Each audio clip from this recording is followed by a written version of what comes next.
thank you so much for clicking this video. Today in this video I'm gonna to discuss a very important topic, simple present tense.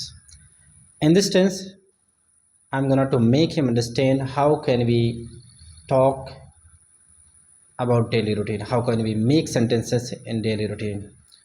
So I'm going to do this activity Hindi to English. I'm gonna to make him understand in Hindi language. Then after I'll ask few questions and then we will see the result of this meeting. Okay, so I would like to tell you the rules of the simple present. Are you okay for it? Are you ready to listen to me? Yes, I ready. Okay, तो simple present का देखो rule क्या है. Simple present का मतलब होता है कि डेली रूटीन, जो दिनचर्या हम पर डे करते हैं, सुबह उठना, खाना पीना, नहाना, ऑफिस जाना, स्कूल जाना, ये सब रूल्स होते हैं जो सिंपल प्रेजेंट टेंस के होते हैं. सिंपल प्रेजेंट टेंस का स्पीकिंग के टर्म से देखा जाए तो सिंपल प्रेजेंट टेंस को हम डेली रूटीन के नाम से जानते हैं.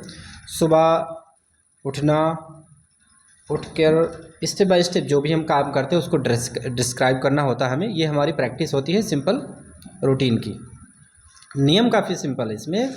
अगर आप अपने लिए अपना रूल बताना चाहते हैं, आप सिंपल प्रेजेंट टेंस ये इसलिए बताना चाहते हैं कि मैं कब उठता हूँ, क्या करता हूँ, तो आप एक प्लूरल हो.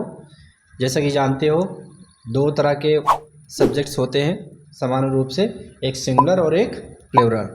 सिंगुलर में सिंपल प्रेजेंट में ही, सी, इट, कोई भी नेम ऐसे आ सकते हैं. प्लूरल में आई, वी, यू, दे और जो भी प्लूरल है, एक से ज़्यादा चीज़ें हैं या एक से ज़्यादा व्यक्ति का बोध हो जाए वहाँ पर आपका प्लूरल होता है.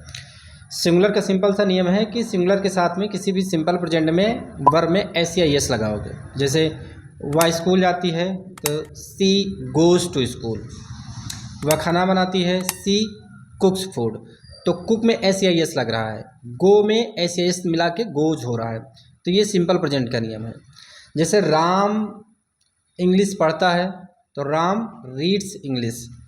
ठीक है, ये रीड में एस क्यों लग रहा है? क्योंकि सिंगुलर के फॉर्म में हम इसको ट्रांसलेट कर रहे हैं. अगर इसी को हम आई में कन्वर्ट करें यानी प्लूरल में कन्वर्ट करें तो प्लूरल का रूल क्या है कि सब्जेक्ट के बाद में हम वी1 यूज करेंगे, कोई एस या एस का यूज नहीं होगा. जैसे मैं स्कूल जाता हूँ, आई गो टू स्कूल. वे स्कूल जाते हैं, दे गो टू स्कूल. तुम स्कूल जाते हो, यू गो टू स्कूल. तुम इंग्लिश बोलते हो, यू स्पीक इंग्लिश. तो ये प्लूरल के नियम है. जब आप डेली रूटीन की प्रैक्टिस करते हो तो जब आप आई लगाते हो तो आप एक प्रकार के प्लूरल का सब्जेक्ट लेते हो. तो उसमें सिंपली आपको क्या करना है, आप सब्जेक्ट के साथ में वर्ब की फर्स्ट फॉर्म का यूज करोगे और ज़रूरत पड़ने पे ऑब्जेक्ट का यूज करोगे. जैसे I get up early in the morning at 6 o'clock. I take lunch, I take bath. ठीक है, I go to school, I go to office, I watch, I operate mobile phone. तो ये काफ़ी common चीज़ें हैं जो आपको यूज़ करनी है. अगर हम फिर से अगर हम सिंगुलर पे जाते हैं तो सिंगुलर के साथ हम एस या एस का यूज करेंगे. सिंगुलर और प्लूरल है क्या चीज़, ये स्क्रीन पे आप अच्छी तरह से देख रहे होंगे. सिंगुलर के रूल्स आपको दिख रहे होंगे स्क्रीन पे, प्लूरल के रूल्स आपको दिख रहे होंगे स्क्रीन पे. इन रूल्स के माध्यम से आप इन सेंटेंस को ट्रांसलेट करने की कोशिश करिए. जैसे माता जी खाना बनाती हैं, क्या होना चाहिए? The mother कुक्स food. The mother कुक्स food. ये कुक में एस या एस क्यों लग रहा है? एस लग रहा है क्योंकि ये सिंगुलर है. सिंगुलर के रूल्स को हम फॉलो कर रहे हैं. वह कपड़े धोती है, सी वॉश क्लोथ. सी वॉशेस क्लोथ. सी वॉशेस सी के बाद में वॉश में एस या एस लगेगा, सी वॉशेस क्लोथ. क्लोथ्स. ठीक है ना. वे अंग्रेजी सीखते हैं, दे लर्न इंग्लिश. दे लर्न इंग्लिश. अब दे में, दे के बाद में लर्न आया है जो वर्ब है, एक्शन है. इस वर्ब में एस या एस नहीं लगा हुआ है. ठीक है ना. इसका मतलब ये प्लूरल का वर्ब है यानी प्लूरल सब्जेक्ट के साथ हम इस वर्ब को यूज़ कर रहे हैं, इसलिए हम ये एस या एस नहीं यूज़ किए हैं. लर्न को हमने लर्न्स नहीं कहा, जबकि हमने क्या कहा है? लर्न. They learn English. वे अंग्रेजी बोलते हैं, they speak English. They speak English. वह अंग्रेजी बोलती है, she speaks English. She speaks English. अब स्पीक्स क्यों आया? क्योंकि इसमें हम एस या एस का यूज कर रहे हैं, क्योंकि सी एक प्रकार की सिंगुलर सब्जेक्ट है. ठीक है ना. अगर इसमें नेगेटिव में अगर हम एंटर करें, शॉर्ट में ही इस वीडियो को रिकॉर्ड करेंगे, अगर नेगेटिव में जाएँ तो नेगेटिव में करने के लिए क्या करेंगे? सिंगुलर के साथ में हम डज नॉट का यूज करते हैं. जैसे वह स्कूल नहीं जाती है, सी डजंट गो टू स्कूल। मैं खाना नहीं बनाता हूँ, ये एक प्लूरल हो गया, तो प्लूरल के साथ में हम डू नॉट का यूज करते हैं। I do not cook food, I do not cook food. वे कपड़े नहीं धोते हैं, they do not wash clothes, क्योंकि ये प्लूरल है। सिंगुलर में उठा लीजिए, सिंगुलर में जैसे कि वह पानी नहीं पीती है, बताइए। She does not drink water. वह पानी नहीं पीती, सी डज नॉट यानी डजंट ड्रिंक वाटर। वह खाना नहीं बनाती है, she does not cook food. She does not cook food. वह स्कूल नहीं जाती है, she does not go to school. Does not go to school. वह अंग्रेजी नहीं बोलती है, she does not speak English. She doesn't speak English.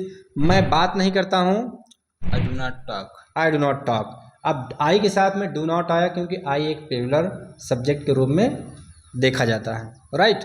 तो इस प्रकार हम सिंगुलर और प्लूरल में डिफरेंट कर सकते हैं। अगर ऐसे ही सेंटेंस को उठाया जाए इंट्रोगेटिव के लिए, तो इंट्रोगेटिव में क्या होता, सिंगुलर में हम आपके डज का यूज करेंगे, डज के बाद में सब्जेक्ट उठाएंगे, और प्लूरल में डू का यूज करके फिर सब्जेक्ट उठाएंगे, और मेन वर्ब हमारी जो भी होगी उस हिसाब से हम काम करेंगे। जैसे कि क्या तुम स्कूल जाते हो, do you go to school. Do you go to school, क्योंकि डू आया है यू के लिए, यू एक सब्जेक्ट है, ठीक है। क्या वह स्कूल जाती है, does she go to school. Does she go to school. Does आया है सी के लिए, क्योंकि सी एक सिंगुलर करता है, सिंगुलर सब्जेक्ट के रूप में काम करता है, इसलिए यहाँ पर क्या आ रहा है, डज आ रहा है।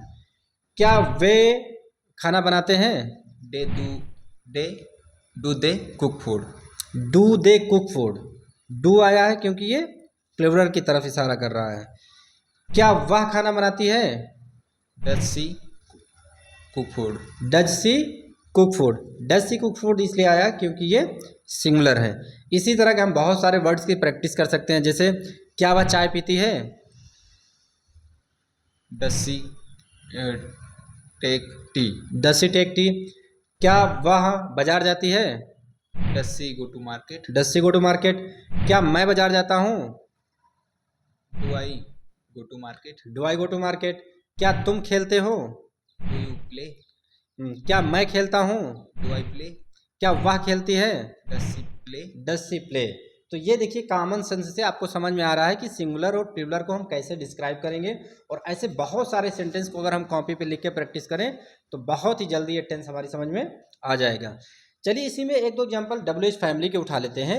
WH फैमिली का मतलब हुआ कि जो इंट्रोगेटिव अभी तक आप बना रहे थे उसके सामने, उससे पहले आपको WH का कोई वर्ड रखना है जिस हिसाब से हमारा वर्ड बन रहा है। जैसे क्या वह स्कूल जाता है, does he go to school. वह स्कूल क्यों जाता है, why does he. Why does he go to school. तो डज से पहले हमने वाई शब्द जोड़ दिया, WH फैमिली बन रहा है। Why does he go to school. वह स्कूल कहाँ जाता है, where does he go to school. Where does he go to school. वह क्यों चाय पीता है, why does he take tea. Why does he take tea. वह क्यों चाय पीता है। तुम क्यों चाय पीते हो, why do you take tea. Why do you take tea. अब देखिए प्लूरल आया है तो प्लूरल के साथ में आपने डू यूज किया, और सिंगुलर आया तो सिंगुलर के साथ में आपने डज यूज किया। तो काफ़ी कॉमन सेंस है, बस एक बार आपको दिमाग में सिंगुलर और प्लूरल बैठा लेना है, सिंगुलर और प्लूरल से कॉमन रूल बैठा लेने हैं, और उसके कई बार प्रैक्टिस करने हैं। बार बार प्रैक्टिस आप करोगे तो आप आराम से समझ सकोगे कि किस टेक्निक का यूज किया जाए, किस तरीके से सिंगुलर, प्लूरल, नेगेटिव, इंट्रोगेटिव और WH फैमिली के प्रैक्टिस किया जाए। इस तरह के अगर 25 से 50 शब्दों पे आप प्रैक्टिस कर लोगे तो आपको कमांड सिंपल डेली रूटीन पे हो जाएगा। फिर जब आपको बेसिक कमांड हो जाए फिर आप जाके स्टोरी टेलिंग पे काम करिए, मतलब कि पहले आप डेली रूटीन पे काम करिए। I get up in the morning, I get fresh up, after freshening up I go to the market, I go to the park, I stretch, I do exercise over there, after doing exercise I come back from there, ठीक है, I take bath, I have my lunch. So इस तरह जब आप practice करोगे तब आपकी English improvement होगी और आपका कॉन्फिडेंस लेवल भी बढ़ेगा।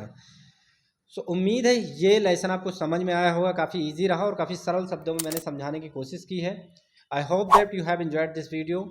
मिलते हैं नेक्स्ट वीडियो में, बाय बाय।